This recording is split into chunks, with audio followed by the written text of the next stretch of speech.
இன்றைக்கி காடை கிரேவி தாங்க ட்ரை பண்ண போகிறேன்.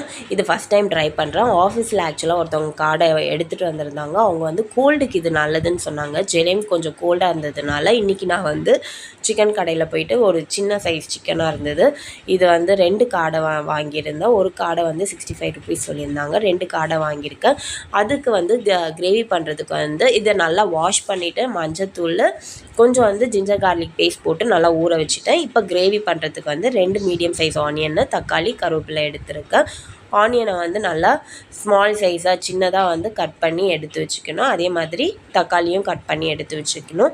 1 ஸ்பூன் வந்து ஜிஞ்சர் கார்லிக் பேஸ்ட் வச்சுருக்கேன். இப்போ கடாயில் வந்து நம்ம எண்ணெய் ஊற்றிட்டு எண்ணெய் நல்லா காஞ்ச அப்புறம் கட் பண்ண இந்த ஆனியனை வந்து நல்லா வதக்கணும். நல்லா வந்து கோல்டன் ப்ரௌன் ஆற வரைக்கும் நல்லா வதக்கின அப்புறம் தான் வந்து அந்த ஜிஞ்சர் கார்லிக் பேஸ்ட் வந்து நம்ம ஆட் பண்ணணும். அதையும் வந்து பச்சை வாசம் போகிற வரைக்கும் நல்லா வதக்கிட்டு அதோட தக்காளி ஆட் பண்ணிக்கணும்.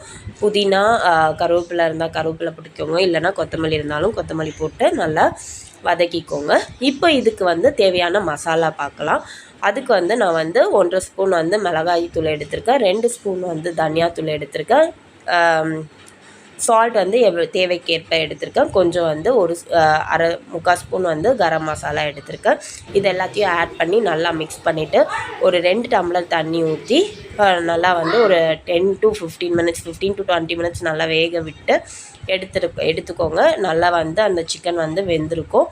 அப்புறம் வந்து லாஸ்ட்டில் வந்து மிளகுத்தூள் போட்டு இறக்குனிங்கன்னா காடை கிரேவி ரெடி ஆகிடும். இதை ட்ரை பண்ணி பாருங்கள்.